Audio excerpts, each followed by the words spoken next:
اعوذ باللہ من الشیطان الرجیم بسم اللہ الرحمن الرحیم۔ معزز ناظرین، السلام علیکم ورحمۃ اللہ وبرکاتہ۔ لائیو ٹرانسمیشن میں ایک بار پھر خیر مقدم ہے آپ کے پسندیدہ پروگرام احکام اسلامی میں۔ میں ہوں اطہر کاظمی اور آج کچھ سوالوں کے ساتھ حاضر خدمت ہیں۔ ماہ مبارک رمضان کے یہ اسپیشل سیگمنٹ میں آج ہم ڈسکس کریں گے ماہ مبارک رمضان کی فضیلت میں کل کچھ باتیں ہوئی تھیں اور اس کو لے کر کچھ اور سوالات ہیں جو تمام ناظرین نے ہم تک پہنچائے ہیں۔ ہمارے ساتھ موجود ہیں حجت الاسلام والمسلمین علی جناب مولانا مصطفیٰ علی خان ادیب الہندی صاحب قبلہ۔ آئیے ان کا استقبال کرتے ہیں اور اس پروگرام کا آغاز کرتے ہیں۔ السلام علیکم۔ علیکم السلام ورحمۃ اللہ۔ اگر کچھ ڈسکشن کے لیے، جیسے کہ کل بات کر رہے تھے کہ اس کی فضیلت ماہ مبارک رمضان کی، اس کے ساتھ ساتھ روزے کے بارے میں بہت سارے سوالات آتے ہیں۔ خصوصاً اگر پہلا سوال یہ کیا جائے کہ کون کون سے ایسے عمل ہیں جو روزے کو باطل کر دیتے ہیں۔ اعوذ باللہ من الشیطان الرجیم، بسم اللہ الرحمن الرحیم، الحمد للہ رب العالمین، وصلی اللہ علی سیدنا محمد وآلہ الطیبین الطاہرین۔ دیکھیں، ماہ مبارک رمضان میں روزہ رکھنا خداوند عالم نے ہم پر فرض کیا۔ بے شک خداوند عالم نے اس کی طرف ارشاد فرمایا قرآن میں، اور یہ بھی عرض کرتا چلوں کہ جیسا کہ قرآن میں ارشاد ہوا کہ یہ روزے تم پر فرض جو کیے گئے ہیں جیسے تم سے پہلے کی امتوں پر بھی فرض کیے گئے۔ پس روزہ ہم پہلی قوم نہیں ہے جس کے اوپر روزہ فرض کیا گیا، ہم سے پہلے بھی لوگوں نے روزہ رکھا۔ البتہ اس کی کیفیت کیا تھی، شریعت کیا تھی، احکام کیا تھے، وہ ہم تک صحیح سے نہیں پہنچے، اور اس کی ضرورت بھی نہیں ہے کہ ہم اس وقت جو ہمارے لیے شریعت ہے ہمیں اس کے اوپر عمل کرنا ہے۔ بس روزہ کسے کہتے ہیں؟ روزہ کہتے ہیں طلوع فجر سے پہلے، یعنی اذان صبح سے لے کر غروب آفتاب یعنی مغرب کے وقت تک انسان کا ان چیزوں سے پرہیز کرنا جو روزے کو باطل کرتی ہے۔ بس اب ہمارے لیے بہت ضروری ہے یہ جاننا کہ کیا چیزیں روزے کو باطل کرتی ہیں جن سے ہمیں پرہیز کرنے کی ضرورت ہے تاکہ یہ روزہ صحیح ہو۔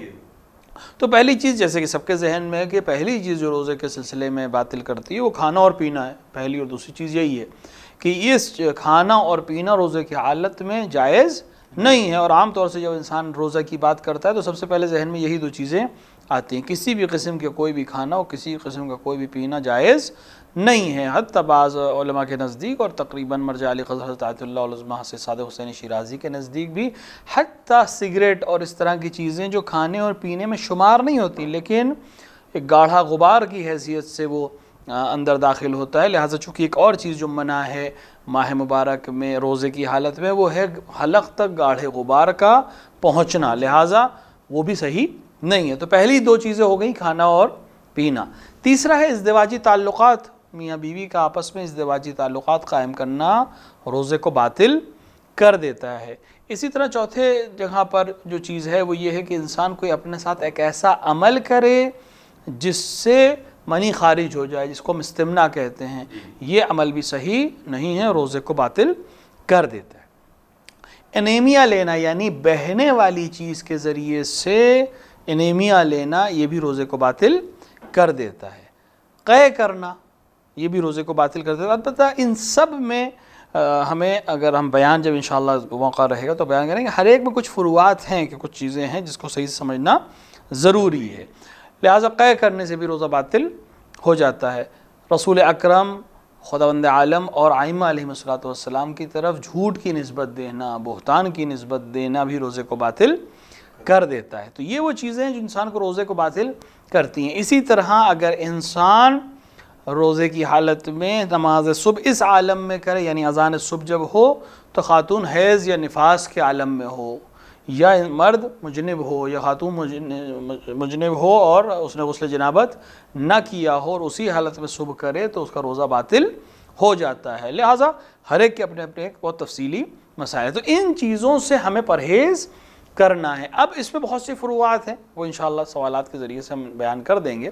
تو اب کھانے پینے سے اور استمناء اور جماع اور اسی کی طرح بعض کے نزدیک جو ہے وہ سر کا، یعنی مرجع علی حضرت آیت اللہ العظمیٰ سے صادق حسین شیرازی کے نزدیک سر کا پانی میں ڈبونا بھی جائز نہیں ہے۔ سر کے پانی میں ڈبونے سے مراد یہ نہیں کہ انسان سر نہ دھوئے، سر سے پانی میں ڈبونے کا مطلب ہے انسان ڈبکی لگائے، اس کو اپنی زبان میں کہتے ہیں کہ سر کو پوری طرح سے پانی کے اندر امبرس کر دے، یعنی پوری ڈبکی لگا کے باڈی کے ساتھ سر بھی اندر چلا جائے، یا خالی سر لے، جب سے بالٹی بھری ہوئی ہو یا حوض ہو اور پورا سر وہ اپنی گردن تک پانی کے اندر ڈال دے یہ روزے کو باطل کر دیتا ہے. لہٰذا ان چیزوں سے پرہیز کرنا ضروری ہے جو روزے کو باطل کرتی ہیں. جزاک اللہ. آقا اب کیونکہ ہم بہت ساری چیزوں کو جب ہم دیکھتے ہیں تو اس میں مکروہات کو بھی لیتے ہیں، اور بعض اوقات یہ ہوتا ہے کچھ افراد سمجھتے ہیں کہ مکروہ کا مقصد بھی باطل ہو جانا ہے. وہ کون سی چیزیں ہیں جس سے روزہ مکروہ ہو جاتا ہے، اور مکروہ کی ڈیفینیشن کیا ہے روزے کی حالت؟ دیکھیے عبادات میں کل، چاہے روزہ ہو، چاہے نماز ہو، چاہے حج ہو، چاہے زکوٰۃ ہو، روزمرہ کی زندگی ہو، جب ہم عبادات میں کہتے ہیں کہ مکروہ ہے یہ عمل، یعنی اگر انسان نے یہ عمل انجام دیا تو اس کا ثواب کم ہو جائے گا، اس کا روزہ باطل نہیں ہوگا، اس کی نماز خود اپنے آپ میں مکروہ ایک عمل. اگر کوئی عمل مکروہ ہے تو اس مکروہ کا مطلب یہ ہوتا ہے کہ خداوند عالم پسند نہیں کرتا یہ کام انجام ہو، لیکن حرمت کا وہ قائل نہیں ہے، یعنی حرمت کے لیے ہمارے پاس دلیل نہیں ہے لیکن اس کو پسند نہیں ہے، لہٰذا بہتر یہ ہے کہ اس کام کو انجام نہ دیا جائے. لیکن اگر انجام دے تو اس نے کوئی گناہ نہیں کیا، بالکل حرام کے سائیڈ ویسے مستحب ہے، خدا کو پسند ہے یہ عمل انجام پائے. اگر انجام دیا تو ثواب دے گا، اگر انجام نہیں دیا تو کوئی سوال و جواب نہیں ہے. اسی طرح مکروہ ہے، اگر انجام دے دیا تو خدا اس کی عقاب یا سزا نہیں دے گا، لیکن اگر انجام نہ دے تو خدا عالم کو یہ چیز پسند ہے اور اس کی جزا اس کو مل سکتی ہے. یہ حکم کلی ہے مکروہ کا. لیکن جب ہم مکروہ عبادات میں کہتے ہیں، مثلا نماز میں یہ کام مکروہ ہے، مثلا مثال کے طور پہ روزے میں یہ فعل مکروہ ہے، حج پہ یہ کام مکروہ ہے. مکروہ کا مطلب یہ کہ اگر انسان یہ عمل انجام دے تو اس کے عبادت کا جو ثواب ہے وہ کم ہو جائے گا. مثال کے طور پہ روزے کا مثال ہے، ہم خالی دے رہے ہیں سمجھنے کے لیے اپنے جوانوں کے لیے، کہ مثال کے طور پر خداوند عالم نے 100 حسنات رکھے ہیں روزے کے لیے. اب اگر انسان نے پوری طرح سے روزہ رکھا تمام مکروہات سے بچ کر تو اس کو وہ 100 مل جائیں گے، واجب ادا کر دیا اس نے، 100 حسنات اسے مل جائیں گے. اب اگر اس نے کچھ مکروہات انجام دے، ممکن ہے 99 ہو جائے، 98 ہو جائے، 97 ہو جائے، لیکن اس کا روزہ صحیح ہے، روزے پہ کوئی حرف نہیں آئے گا، ثواب میں کمی ہو سکتی. تو مکروہات پہ مراد وہ چیزیں ہیں جو اگر انسان انجام دے تو اس کا روزہ باطل نہیں ہوگا، لیکن اگر اس کو ترک کرے تو اس کے لیے زیادہ بہتر ہے. جیسے پانی میں بیٹھنا، خواتین کا پانی میں بیٹھنا، یا اپنے پورے بدن کے اوپر پانی ڈالنا اس طرح سے کہ بدن پہ جو لباس ہے اس کو تر کرنا بار بار تاکہ انسان کو گرمی نہ لگے. ایک دفعہ کہ نہانے جا رہے ہیں، نہانے میں کوئی حرج نہیں ہے، روزے میں انسان نہا سکتا ہے، کوئی حرج نہیں ہے. لیکن ایک دفعہ اپنے لباس کو تر کرنا، گیلا کرنا، جیسے گرمی بہت شدید ہو اور انسان بار بار اپنے لباس کو تر کرے اس لیے کہ اس کو گرمی کم لگے، تو روزے کی حالت میں یہ مکروہ ہے. لیکن اگر اس نے یہ کیا تو اس کا روزے کا ثواب کم ہو جائے گا، وَإِلَّا خود اپنے آپ پہ روزہ باطل نہیں ہوگا، روزہ باطل نہیں ہوگا لیکن اس کا ثواب کم ہو سکتا ہے. اسی طرح روزے کی حالت میں خون نکالنا مکروہ ہے. اب چاہے وہ مثال کے طور پر کسی کو بلڈ ٹرانسفیوژن کرنا ہو، کسی کو بلڈ ڈونیٹ کرنا ہے، کہ ضرورت ہے، کسی انسان کو ضرورت ہے، وہ بلڈ نکال سکتا ہے، کوئی حرج نہیں ہے، لیکن مکروہ عمل ہے، یعنی اس کا روزہ صحیح رہے گا لیکن وہ ایک ایسا عمل انجام دیا ہے کہ جو کراہت رکھتا ہے. لیکن اگر مان لیں کسی کی جان بچانا ضروری ہے تو پھر یہ اس عمل میں الگ سے کوئی اور ثواب مل سکتا ہے. ایک دفعہ انسان مثلا دانت نکلوا رہا ہے تو دانت نکالنے میں بلیڈنگ ہوگی بہت شدید، لہٰذا یہ کام روزے کی حالت میں نہ کرے. ایسا کوئی کام کرنا جس سے، یا حجامت کرانا، اب حجامت کا لفظ آ گیا لہٰذا میں اس کو ڈسکرائب کر دوں. حجامت جب ہم کہتے ہیں تو فقہ میں حجامت، جب ہم اصطلاح میں رسالہ توضیح المسائل میں آپ دیکھیں کہ حجامت کرانا مکروہ ہے. حجامت یعنی آج کی اصطلاح میں اگر ہم کہیں، آج ہمارے بچے جوان متوجہ ہو جائیں گے، اب ہندوستان اور پاکستان میں بھی تقریباً رائج ہو رہی ہے حجامت.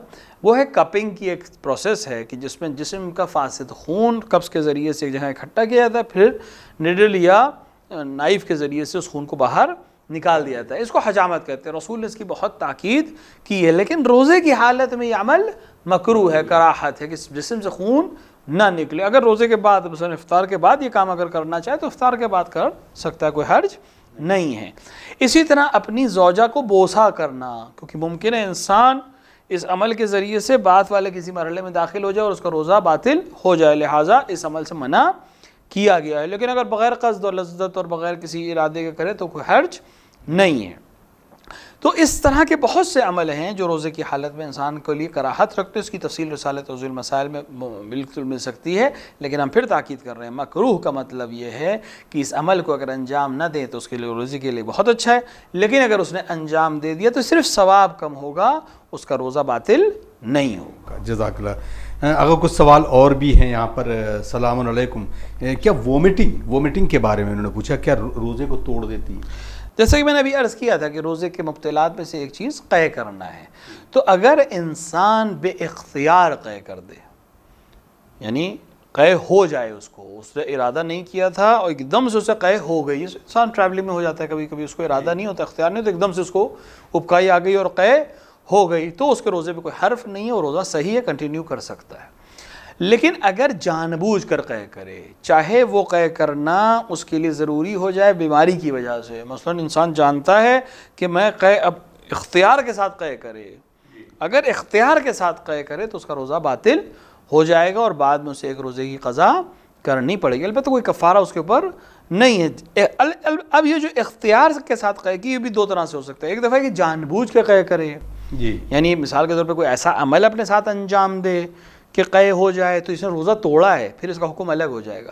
ایک دفعہ نہیں، بیماری ہے کوئی اس کو اور اس بیماری کی وجہ سے اسے قے ہو رہی ہے، لیکن یہ روک نہیں سکتا اس قے کو، اس کے اختیار میں ہوتے ہیں کے باوجود، لیکن اس کی تکلیف ہے، شدت ہے، اختیار میں نہیں ہے اور اس نے قے کر دی، تو اس کی قے سے اس کا روزہ تو باطل ہو جائے گا، لیکن اس کے اوپر کوئی کفارہ نہیں ہے. بعد میں ایک روزے کی قضا کرے گا اور اس کا روزہ اور کوئی اس کی گردن پہ کوئی چیز نہیں ہے. پس لہٰذا اگر جان بوجھ کر قے کرے، اختیار کے ساتھ قے کرے، ولو بیماری کی وجہ سے کرے، تو اس کا روزہ باطل ہو جائے گا. لیکن اگر بے اختیار قے کرے اور بغیر اپنے کنٹرول کے قے کرے تو اس کا روزہ صحیح ہے. جزاک اللہ. سلمان کاظمی صاحب لکھنؤ سے سوال کرتے ہیں، انہوں نے پوچھا ہے کہ سہم امام جو ہوتا ہے، کیا وہ بغیر کسی مرجع کی اجازت کے کسی لڑکی کی عقد میں یا شادی میں ہم استعمال کر سکتے ہیں؟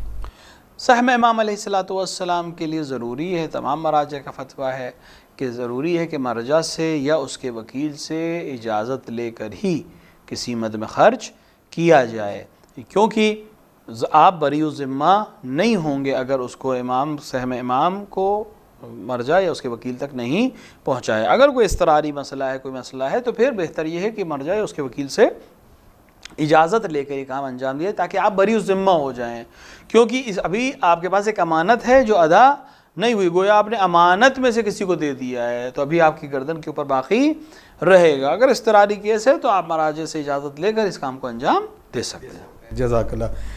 ایک اور صاحب نے سوال کیا، السلام علیکم، کیا عورت استحاضہ میں روزہ رکھ سکتی ہے، اس کے لیے پرمسبل ہے یا کس طرح کے شریعت اس کے لیے حکم کرتی ہے؟ دیکھیے، خواتین کو جو خون آتے ہیں ان میں سے ایک قسم استحاضہ کی قسم ہے. ایک تو حیض ہے جو منتھلی اس کے پیریڈز ہوتے ہیں اور اس کی مدت طے ہے کہ مثال کم سے کم 3 دن یا زیادہ سے زیادہ 10 دن ہوتا ہے. اگر 10 دن سے بڑھ جائے کبھی مدت یا 3 دن سے پہلے ہی ختم ہو جائے تو یہ خون جو ہے استحاضہ کے حکم میں ہوتا ہے. اسی طرح خواتین کو جو بچے کی ولادت کے وقت خون آتا ہے جسے نفاس کہا جاتا ہے، یہ بھی اس کی مدت بھی حیض کی مدت کے برابر ہوتی ہے. تو ان دونوں کے علاوہ جب خون خاتون دیکھے تو اسے ہم استحاضہ کہتے ہیں. اب استحاضہ کے اندر تفصیلات ہیں، یعنی اگر استحاضہ خون زیادہ آ رہا ہے تو اس کا عمل دوسرا ہے، کم آ رہا ہے تو اس کا حکم دوسرا ہے، اور متوسط یعنی نہ بہت زیادہ ہے نہ بہت کم ہے، متوسط ہے، تو تینوں کے حکم الگ ہیں. لیکن بہرحال اگر کوئی خاتون اس خون کو استحاضے کا خون مانتی ہے اور سمجھتی ہے اور تشخیص دیتی ہے تو وہ حالت استحاضہ کے جو احکام ہوں گے اس پر عمل کرے گی، یعنی جس وقت اس کے لیے غسل ہے وہ غسل کرے گی، جس وقت وضو ہے وضو کرے گی، جس وقت نماز کے وقت غسل ہے وہ غسل کرے گی، لیکن اس احکام پہ عمل کرنے کے ساتھ روزہ اپنا رکھے گی. روزہ حالت حیض میں اور حالت نفاس میں ساقط ہے کیونکہ اس میں روزہ نہیں رکھ سکتی، لیکن حالت استحاضہ میں جیسے دیگر نمازیں پڑھے گی ویسے ہی روزہ بھی رکھے گی. بہت شکریہ آقا. ایک اور سوال ہے، انہوں نے پوچھا جو خواتین پریگننٹ ہیں ان کے لیے روزے کا کیا حکم ہے، اور دوسرا سوال میرا اسی میں جڑا ہوا کہ جو جن کا بھی بالکل نومولود ہے، جن کے پاس بچہ بالکل تو وہ دودھ پلاتی ہیں، تو ان کے لیے کیا حکم ہوتا ہے؟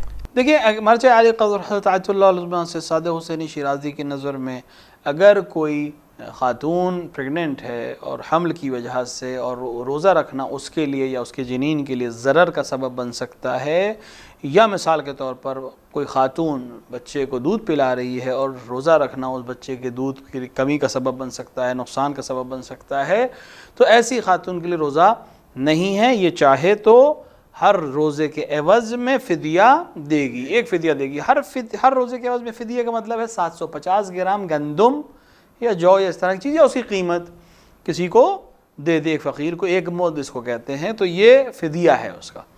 اب جتنے روزے اس کے چھوٹے، ممکن ہے خاتون کے 30 روزے چھوٹ گئے تو 30 روز کے حساب سے، اگر اس سے کم چھوٹے تو جتنے روزے بھی اس کے چھوٹے اس روزے کے حساب سے 750 گرام کو منٹیپلائی کر کے وہ ادا کر دے گی۔ اگر پورے 30 دن کے ہیں تو اگر آپ حساب کریں تو تقریباً 22.5 کلو آٹا یا اس کی قیمت بنے گی۔ البتہ بہتر ہے، قیمت دینے سے بہتر ہے کہ آٹا ہی دیا جائے تاکہ گیہوں ہی دیا جائے۔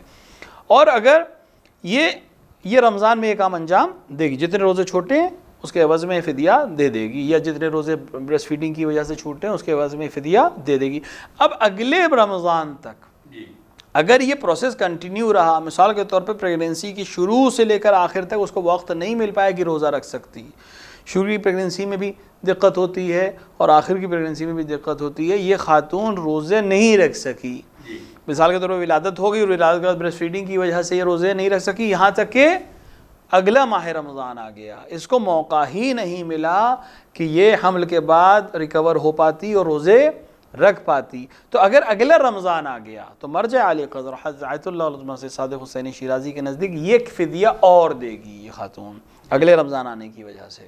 ایک وسوت دیا تھا روزہ نہ رکھنے کی وجہ سے، ایک اب دیکھے کہ پورا سال گزر گیا اور روزہ رکھنے کا وقت اس کو نہیں مل پایا اور اس کے اوپر سے اب یہ روزہ ساقط ہو جائے گا، یعنی اب اس کی قضا اس کو بالکل نہیں کرنی ہے۔ لیکن اگر بیچ میں وقت ملا تھا، رمضان کے بیچ میں وقت ملا تھا، یعنی طبیعت ٹھیک ہو گئی تھی، اب کوئی مسئلہ نہیں تھا، روزے کی قضا کر سکتی تھی لیکن نہیں کیا یہاں تک کہ اگلا رمضان آ گیا، تو اسے فدیہ بھی دینا ہے اور بعد میں قضا بھی رکھنی پڑے گی، اس کے اوپر سے ساقط نہیں ہوگا۔ اور یہی حکم جو ہے دودھ پلانے والی خاتون کے لیے ہے۔ اگر روزے کی حالت میں دودھ پلانے کے باوجود وہ اس کے لیے روزہ کوئی مسئلہ نہیں ہے، روزہ رکھے گی۔ اگر روزہ مسئلہ ہے بچے کے لیے یا خود کے لیے تو پھر ایک فدیہ دے گی اس رمضان میں، اور اگلے رمضان تک اگر اسے موقع مل گیا اور روزہ رکھ سکتی تھی تو اسے روزہ رکھے گی۔ اگر نہیں ملا پایا موقع سے مراد یہ کہ اس کو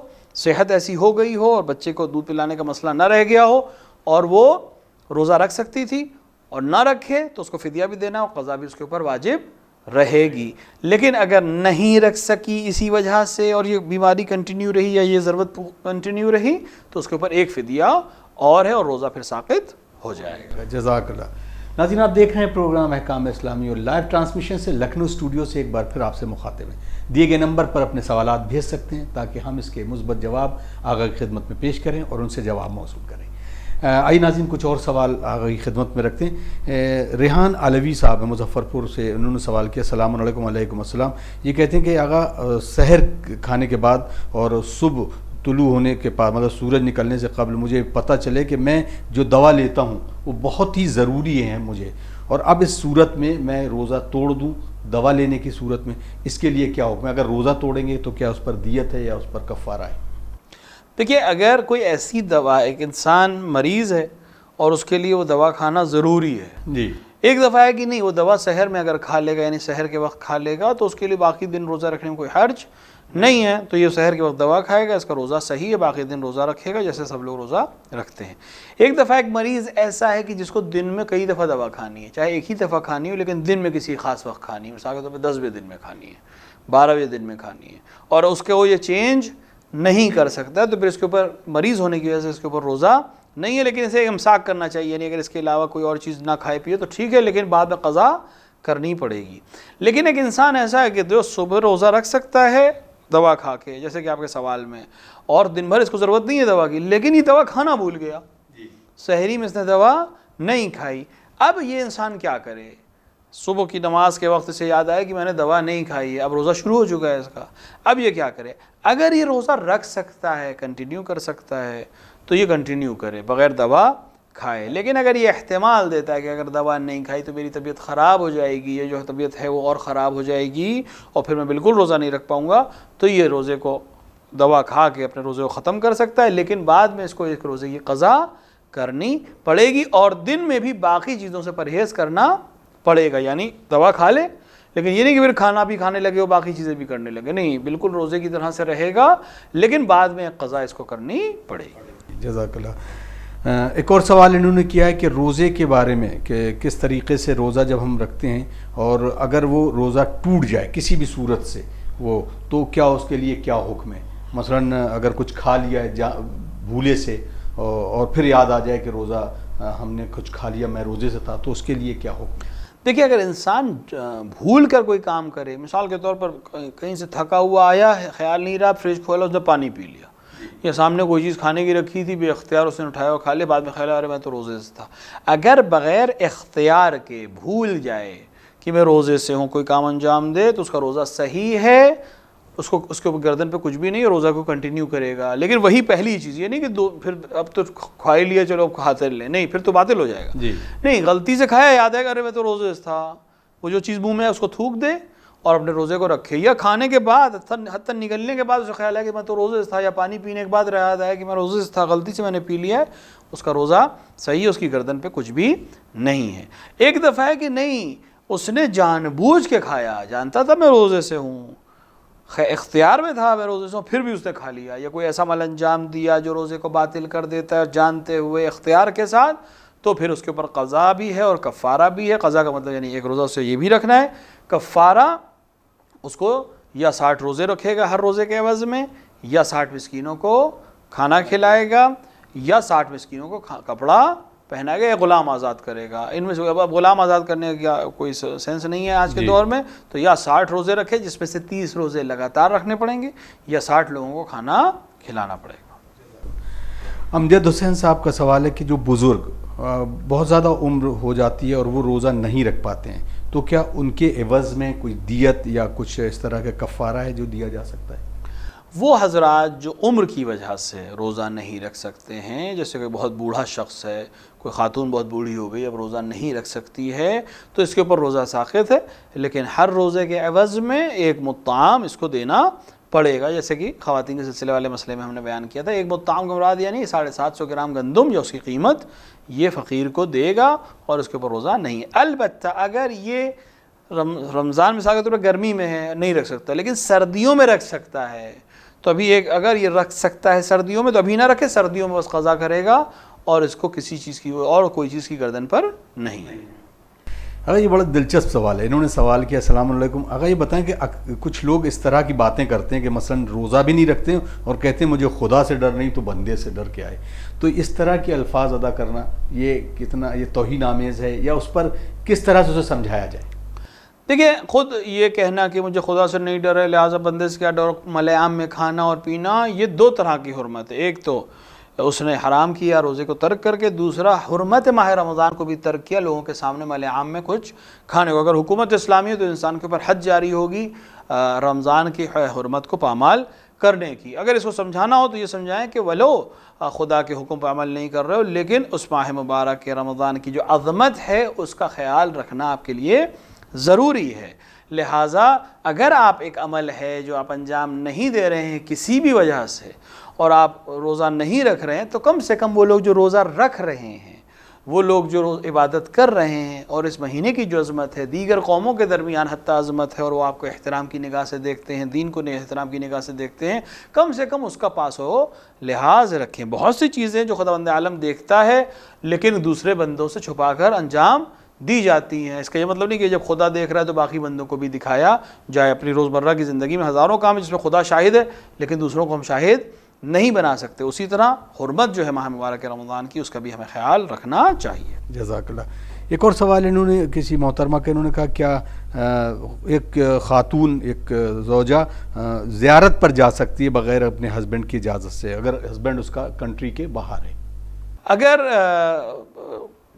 خاتون جو ہے اس کے جانے سے شوہر کے حقوق کو پامال ہو رہے ہوں تو اس کو شوہر کی اجازت ضروری ہے باہر نکلنے کے لیے.